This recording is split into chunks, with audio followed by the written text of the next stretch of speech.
Welcome back to Nick Lenz's Comic Corner, Classic, Known Classics.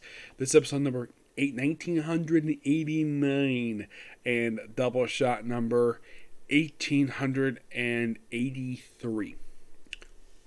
Now, this one, we got two Marvel trades. The first one, collect issues that came out back in the 1980s. We have Iron Man Epic Collection, Volume 10, called The Enemy Within.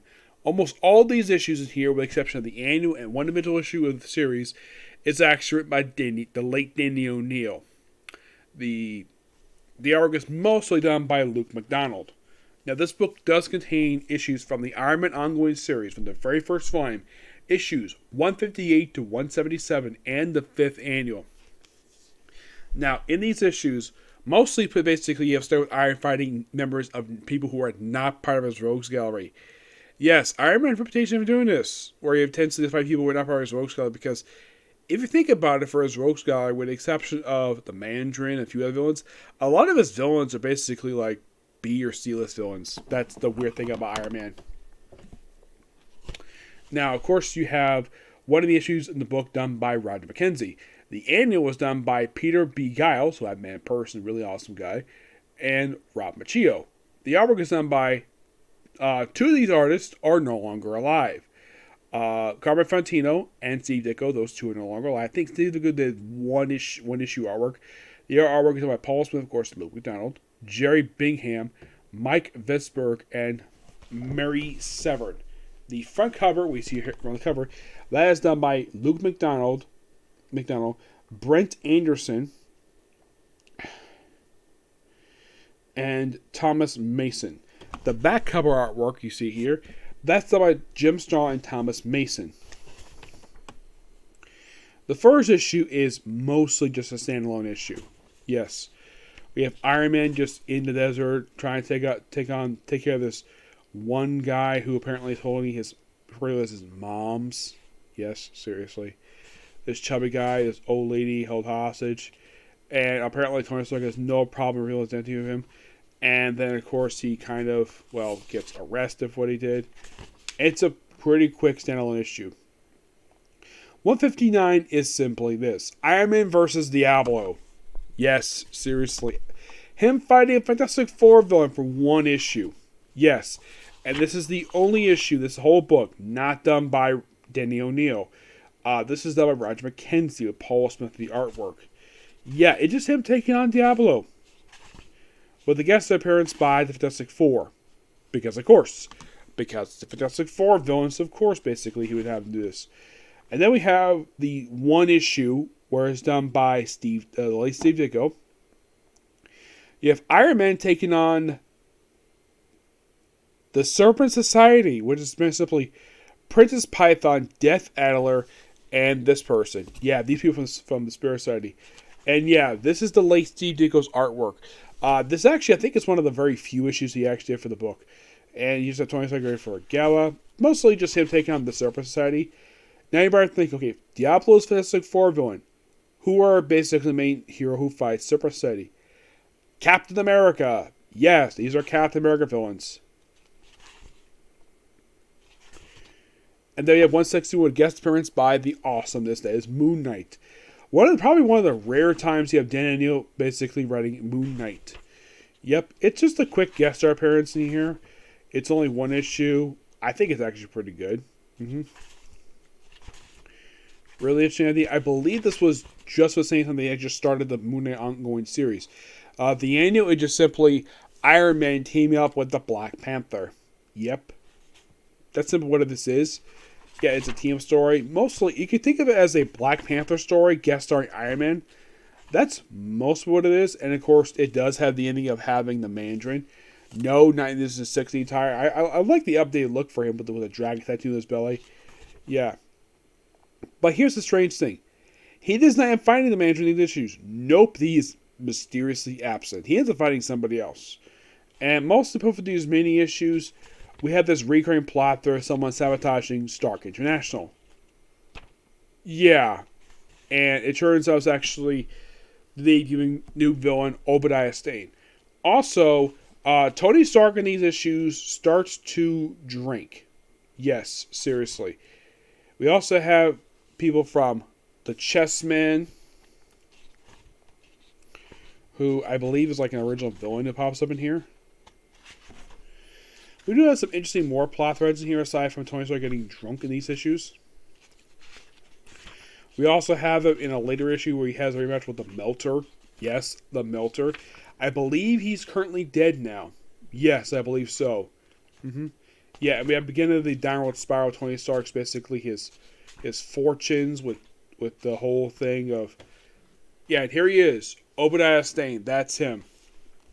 Not like in the movie where in the Iron Man movie where he was played by, I believe it was Jeff Bridges. I believe it was. And I remember hearing on Kevin Smith's podcast, the Fat Man Batman podcast, that Denny O'Neil did. He did mention that he created Obadiah Stane, which is true, and they used the character for the movie. So he mentioned he made a phone call to Joe Quesada, who was the editor-in-chief of Marvel at that point in time. He said he mentioned to him, "I see you use my character. Can I get a check, please?" And 2 weeks later, he got an email back from him and says, "Yep, you did create him. Check, please." Yep, he got his check. Yeah.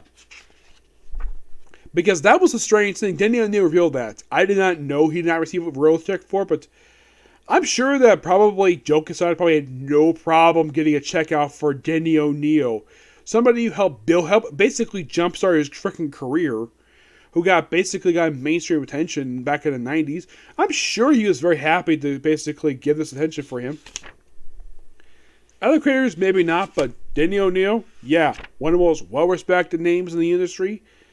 Yeah, and then we have 168 where Iron Man fights the Machine Man, a fellow Jack Kirby character. Yeah, in this one-shot issue. Yeah, in case you're curious though, was there a Machine Man comic published at this point in time? I believe they had just wrapped up his comic at this point in time. I believe so, just prior to this. Don't quote me. Of course, I wasn't alive at that point in time, but I think it was. Of course, you still have where Tony Stark, and then we have. Well, later on, we have a very interesting thing happen here. We'll get towards that. So, and then apparently at the end of 169, we actually have Rhodey becoming Iron Man for the very first time in his career. Yeah, and this was actually he did this because Tony Stark was just too drunk to be Iron Man. So Rhodey becomes Iron Man. He stays as Iron Man until about 200. Yeah, for the next couple years, he's actually Iron Man. They probably my guess the reason why Denny O'Neil wanted to try something different. Then of course you guys appearance by Thunderball from the Wrecking Crew, who is a Thor villain.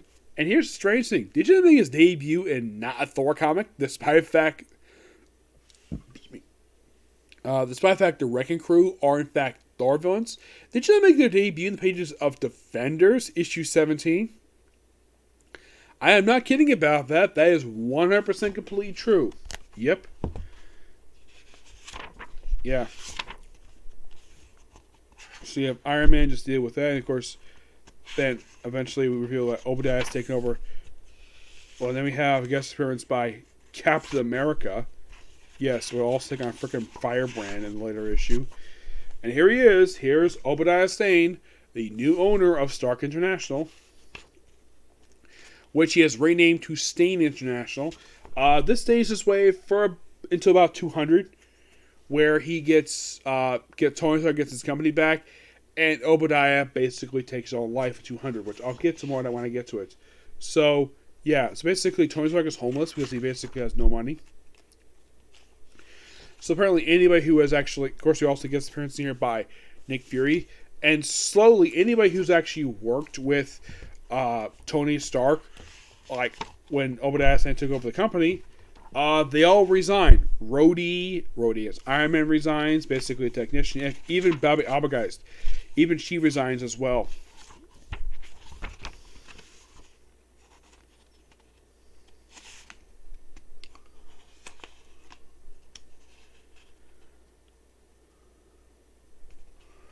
It gets appearance by, of all people, Moondragon. Yes, I believe this is Moondragon, not mistaken. Yes, I believe this woman is. Yeah. But great stuff here.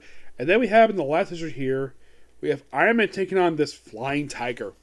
Yeah, well, it's Rhodey as Iron Man taking on Flying Tiger. But this book is really good. Thoroughly enjoyed reading this today and reviewing here. I give this book a 10 out of 10. Just really good. Love it. I'm sure my friend Edgar is loving the fact I'm reviewing more Iron Man. Next up is a book that you probably think, really? You're reviewing this? Believe it or not, this book only came out like 9 years ago. We have X-Force by Cy Spurrier, Volume 1. Dirty Tricks. Dirty/Tricks. This contains the first 6 issues of X-Force Volume 4. Yes. This comes after the 2 X-Force series. Cable X-Force and King X-Force ended. They ended both series. Relaunched this. Basically, they kind of think of this as a merge of 2 titles, kind of. Now, you have Cable forming a brand new X-Force team with... The members are... There's only 4 people here with one other person. Members are, you see the cover, just Cable, Psylocke, Morrow, and Phantom X. Phantom X is only mainly part of the Wolverine X-Force team. He was never part of Cable's team before, so this is him joining this X-Force team. Morrow, I believe, was part of the original squad originally. Also in this book, it's revealed that Hope Summers, the one who practically restored the mutant race to basically prosperity, is in a coma. How the heck this happened? I don't really know. I need to finish reviewing King X-Force Volume 2 at some point and review Cable and X-Force. Most for this one, the team is already together. It's not like a formation, they're just put together. Cy Spurrier on this book. By the way, this book only lasts for 15 issues. Yeah, and the only reason the book ended was because Cy Spurrier left the book. Yeah, seriously, that's the only reason why. I'll get some more of that when I get a chance to read the final volume. Aside from Cy Spurrier on the writing, we have 2 artists for these 6 issues. You have Rock Hee Kim, who does issues 1 through 3, who also does the cover for those issues, and Jorge Malonia, who does issues 4 through 6 and the covers. Now, you could probably think about the artwork here. It looks similar to Clayton Crane's art, but it really isn't. It's not Clayton Crane. It's, like I said, Rock Hee Kim. Which, in my opinion, I like this artwork. It perfectly fits X-Force. So you just have to basically make it a facility and deal with various other stuff here. This also is the first X-Force team to have not appearance by Wolverine. And also... One thing I at least appreciate, though, about the first artist is that he draws Betsy and Mara to be such beautiful women. Let's get a page to show this off here. Yeah, Mara, of course, was the power. Then she got powers back. Yeah, and then we have Meme, who is apparently the newest member. Apparently is supposedly supposed to be Hope Summers. Apparently. And we have a guest appearance here by Cyclops in his Dick Summers phase. Havoc, who's part of the Kenny Avengers at this point in time. Yeah. So, let's see. I'm trying to find a good page that shows off the good artwork here.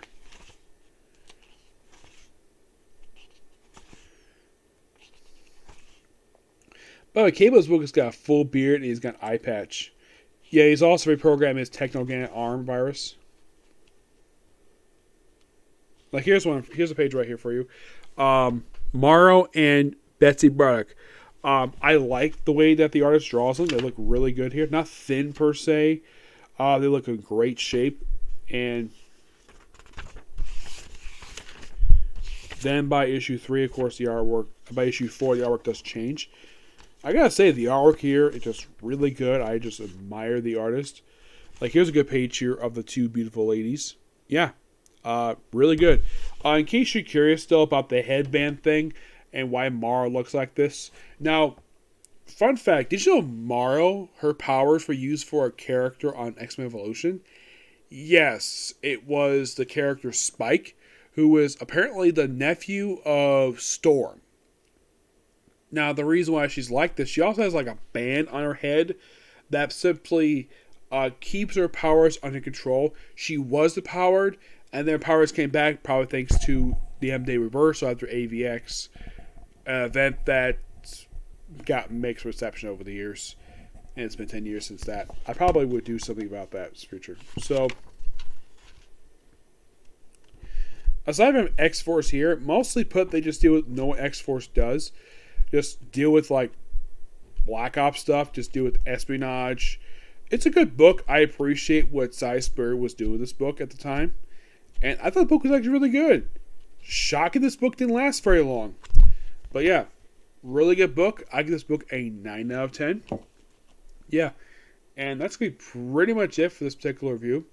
I will eventually review the finish up reviewing Kane X-Force Volume 2 and review hopefully Cable and X-Force. I'll review those in the future. Now, why in the world does the X-Force roster get reduced to just 4 people? I'm going to review that other book. Yeah, that third book contains a crossover known as Vendetta, which is a crossover between 2 X-Force teams, X-Force books. And, main villain is Strife. Yeah, I will talk about how really dumb this crossover is when I get a chance to hand out that one trade. Yeah, but yeah, this is going to be pretty much it for Stickler Review. And that's going to be it for video tonight. So tomorrow, expect these 5 videos hopefully come tomorrow. Super Sentai, review for new chapter of Black Clover, Hunter x Hunter, get those hopefully tomorrow, along with reviews for Uzi Staying Out, One Piece, My Hero Academia, Walker D with Irmakun, Spy X Family, Case Closed, and Bart. Roughly about 10 videos tomorrow. I'm going to try to get these videos done tomorrow. I'm hoping I get a chance to. Though I might be getting stuff done a little bit late because I may be going to movies tomorrow to go see One Piece Red. So expect to see 2 One Piece videos coming tomorrow. Yep. And also, tomorrow's we turn back the clock. Yep. By 1 hour. Yep. I'm very much looking forward to getting an extra hour of sleep tonight. Yep. Next video. Bye.